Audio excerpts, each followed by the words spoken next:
Hello and a very warm welcome to this special conversation. A lot has been made out over the last few days about the role that has been played by sections of Indian media, sections of Indian social media, including yours truly, myself, where all of us got carried away by a couple of news items which unfolded during those 3 days of armed conflict between India and Pakistan. What's the lesson we take for the media? What's the lesson we take for the political class? With me, one of the foremost editors of our country, founder of Editor G, my former colleague Vikram Chandra joins us here on Squirrels.in. Great pleasure, Vikram, for us to have you tonight with us. Hi, Bhupendra. Always great talking to you. I can never say no when you call me, although I will have the rider that I wasn't necessarily watching everything that was unfolding on media channels But because that, I isn't got that to isn't watch that the that. starting point, Vikram? Isn't that the starting point? Firstly, tell me, in this India versus Pakistan battle, how were you really tracking this entire battle? Was it on TV? Was it on social media? How are you doing it? So, that's the crux of the problem, Bhupen, isn't it? Like there was a time when you and I were colleagues together when you said, okay, I'm going to try and find sources of information. You would go to the big relevant media houses whom you trusted. You would go to the, you know, X amount, XYZ newspaper, XYZ television news channels, XYZ sources of information, and you trusted those sources of information. They had done the work of verifying information, of finding it, making sure it's credible, and then they were presenting it to you. So you had to go to a destination and you would land at a destination and you would find credible news and information. Hmm. Unfortunately, in 2025, you don't have that. There are a few honorable exceptions, but even they get it wrong, right? Even they get it wrong. So the problem today is that as an individual, and even if you're not an individual, as a journalist also, you've just got these flood of information coming and you have to somehow try and make sense of it. Snippet of information from TV, snippet of information from the papers, snippet of information from social media, and then you sit and you scratch your head and you say, this sounds logical, this doesn't sound logical. It's like being in the field, quite honestly. I'm nowadays feeling sitting in your room, sitting in a room like this and with lots of information sources open. It's like being out in the field where you're talking to 30 different sources and you're using your own journalistic abilities to try and say this sounds reasonable, this doesn't. Hmm. If but the ability to sift through fact fiction, what is right, what is wrong, you're right that used to be a time when a reporter and editor would do that. But look at how people are tracking their information, and particularly in a situation of a conflict like this, everybody's scrolling down information. Now there Yeah. are thousands of Twitter handles there, thousands of Facebook pages, Instagram handles. Tell me, in a conflict like this, if if the narrative is being built by the social media, would I be right to say that actually Pakistan did a better job than India on that? I'll come to who did a better job. Yes, I mean, I think India does have a certain issue with narrative management, if you like. And for starters, I believe that even efforts to try and influence a narrative is part of what the issue is, right? Because should you be actually, how you do it is a slightly different point of view. It's sometimes what you're doing for the domestic audience is not necessarily what's going to work for the international audience, right? If, like, for example, there's very hyper focused, jingoistic television news coverage, works very well inside India. But that means that the rest of the world can't look at an Indian television news channel and say, okay, this is credible information because they don't trust it. So now they're off trying to find sources everywhere else in the rest of the world. And people will say, okay, Indian television news seems a little bit hysterical. Let me try and go to Al Jazeera or CNN or BBC to get my information. Hmm. Now, as a country, that's not necessarily good for you, right? Why are people getting information about your country from a third party source of information, which may or may not have a bias? Then you translate it to social media. It's unfortunately true there are large sections of Indians on social media. There is some very hyper focused, very aggressive, very ultra nationalistic people who are out there. The Hmm. minute you say anything which is not exactly suiting what they want, they come after you like with a knife and an axe and worse. What happens? It starts alienating people. Now again, that works well for the domestic audience. Arey, dekho, maine usko suna diya. But Hmm.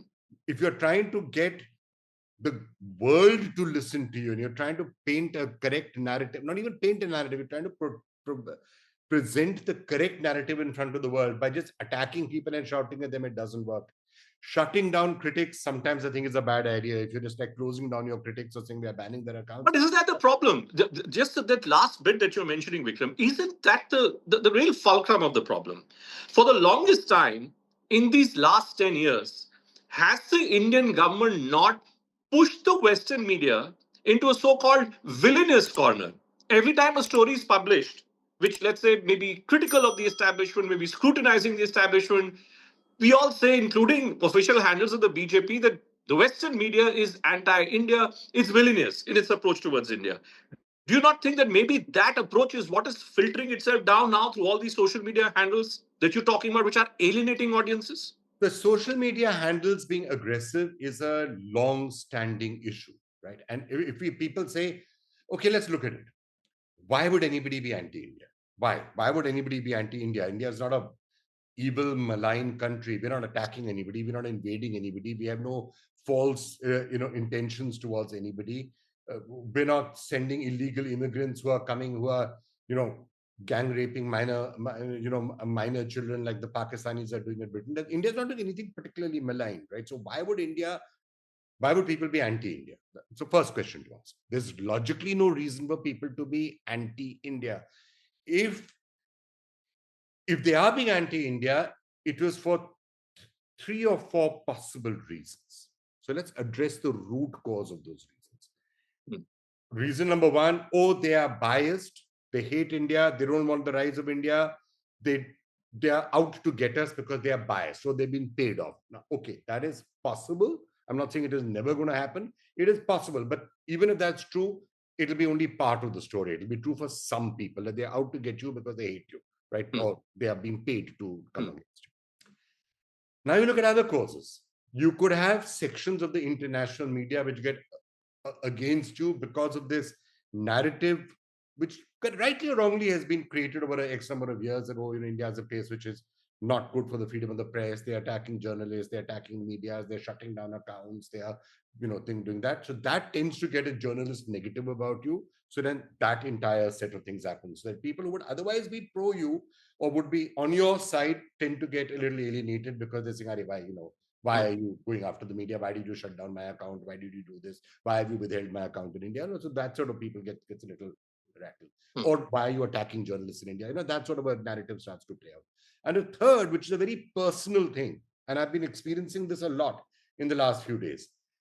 People who by and large have been very pro-India over a long period of time, who've been taking India aside, you're getting them saying, boss, why are you guys attacking me just because I'm saying something which is, maybe a Indian plane went down. Now, Indian probably did go down, right? Even the defense forces are not saying that no Indian plane was shot down. They said pilots are safe. They're not saying that. Somebody says that, it doesn't mean that person's a Pakistani agent and then is going to get trolled. Look what's happening to Vikram Misri. So I'm saying nobody is safe. Forget about outside people. Look at our own foreign secretary, fine, upstanding, upright official, done a fantastic job. I thought his briefings were outstanding, right? Really, really good briefings. You're going after him, you're going after his daughter, you're saying you're anti-national. So that then leads to a certain personal thing. So these are the reasons why people tend to get more anti-India than they would otherwise. But is this a far bigger problem? Because Vikram, you may probably remember when the Israel-Palestine conflict was at its peak post the Israel terror incident, the data which was coming out seemed to suggest that the maximum volume of fake news against Palestine in favor of Israel was actually coming in from Indian handles. So is India now in danger of becoming this fake news factory of the world, courtesy all these social media handles that we're talking about? Look, it's possible now. I have to say, we also have to keep population in mind, right? The share of Indians on social media, of English-speaking Indians on social media, probably vastly outnumber the rest of it. A lot of them seem to have nothing better to do than to be sitting and trolling. The number of trolls who are Indians on social media is very high. All of us know it, right? Even when you're not doing anything, they can come at you and get after you. So that is an issue. I don't know how you solve that issue. Right? I don't really know how you solve that issue. Just shutting down people's accounts is not there. Should we try and sensitize people and say, look, boss, attacking the rest of the world is not necessarily a good idea. It has to be kept in mind. How aggressive even well-known people can be with third parties can create an issue. There's a very prominent Indian social media handle who's very well known in India, who almost precipitated a crisis with Iran in the middle of a war with Pakistan. The Indian government had to step in and say, we denounce this, we're not supporting this. So, Thoda, I think that thing has to be kept in mind. How aggressive we are going to be with the rest of the world is something that has to be. I don't know how that is going to be done. So the third part of it is Sure, the most sure. We may challenging, not have the the biggest solution. We issue. may not have I the don't have solution. I don't have a solution to the third part. Agreed. Items 1 and items 2, there's not really a solution to somebody who's biased against India because he hates India or he's a But Pakistani. then what should you do? Vikram, my point is look at what happens this morning.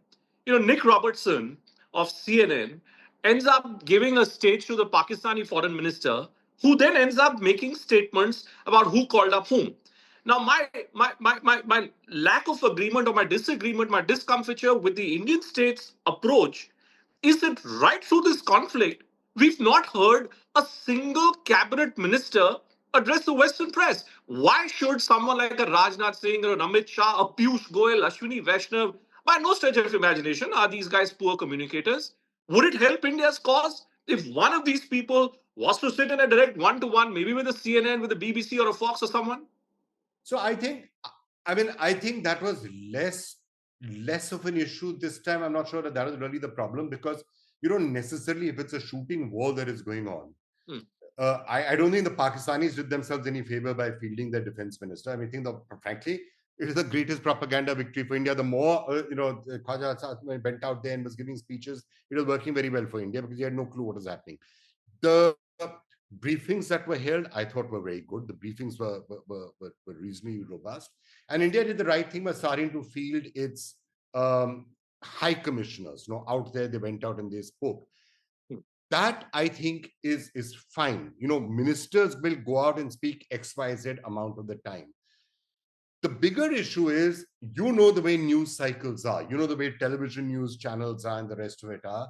They require a constant stream of fodder coming to you. Now, you can't be saying that, okay, Mr. Rajnath Singh, you're going to do nothing but sit on foreign channels from morning to night, because it's actually counterproductive.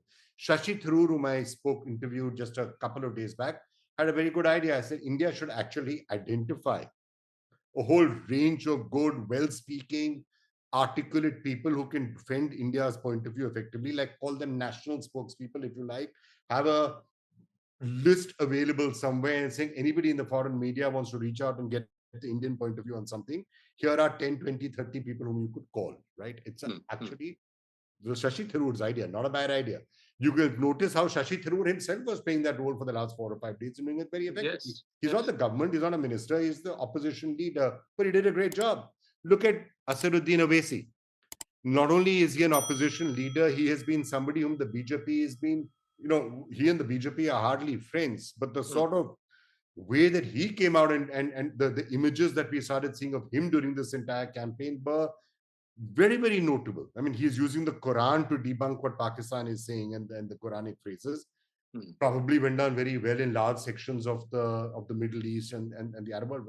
Why would we only consider the West, the other countries out there? I think what Owaisi was doing a great job. So you need to have a range of people who can represent India's point of view effectively. And you need to recognize that all of them don't necessarily have to be government spokespeople. There are a large number of people who may or may not be fond of the government, right? They may not be fond of the government, but they will still always speak for India. And I think that's the point. I think that's an important point you make, Vikram, that at the end of the day, the government also needs to demystify its thinking, declutter its own thinking by labeling everyone who may be wanting to scrutinize them or maybe in disagreement with them as someone who is anti-India. I think that's a very important point that you make. Thanks a lot. I actually think we heard the Prime Minister's speech yesterday. He didn't directly allude to it, but he indirectly alluded to it. He said that the unity that Indians displayed in standing up for India was one of the reasons why we won, is what he said. Yes. It wasn't, he didn't go into further details, but I think that obviously that's a recognition, right? That push comes to shove, Indians will come together and stand together. Even Indians who are otherwise hated and loathed by there are very few people whom the right-wing ecosystem dislike more than somebody like a Zubair, for example. Like they loathe him, they hate him, they think he's a, you know what they think of him. When push came to shove on night 1 and night 2, he did a very effective job in debunking a lot of Pakistani propaganda, which even they came out to realize that, okay, it was not a bad thing. So I think we need to recognize that there are a large number of, that's the advantage of having the disadvantage of what you were saying, that, oh my God, there's so many trolls out there, English-speaking Indian trolls. Yes, there's a vast army of English-speaking trolls who will sometimes end up working against the national interest, not deliberately, but accidentally, by being vitriolic to people and pissing off people who may otherwise be pro-India. They play a negative role. The flip side of that is that you've also got potentially a vast army of well-speaking, articulate people who are good in English, who are good in French, who are good in German, who are good in Arabic, who are good in these languages, who can go out there and effectively represent India's point of view. And in a crisis like this, it's good to find them. All right, Vikram, thanks for your time, Vikram, and thanks for turning the spotlight squarely, if not on the solutions, but certainly giving us an overall picture of where the problem. Passing note, which I will still leave you with Bhupen, which I think is something which is worth doing, is that this is only a very small fragment of the problem. It's only a small part of the problem. I think the bigger issue is something that you began by talking about, and I think we do need to address it. How are you going to get sources of information, meaningful information, both for Indians and to represent India's point of view in the rest of the world? That's the biggest problem. That is the crux of the issue. I mean, why did I leave television news and set up a company like Editor G? Was to search for that solution, that in a situation where there's going to be a flood of information, how do you look for a flood of disinformation and a flood of fake news? Even somebody who's as experienced a journalist and as veteran a journalist as you would sometimes look at it and say, wait, what's happened to Asim Munir and that all of that? Correct. Can you imagine what happens to people who are not trained journalists, right? They will be falling prey to this. This is a strategic question. The other stuff is all tactical stuff. This is a strategic question. How do we represent factual, credible information about India to the rest of the world? All right, Vikram. Thank you. Thanks for your time, Vikram. Great pleasure speaking to you.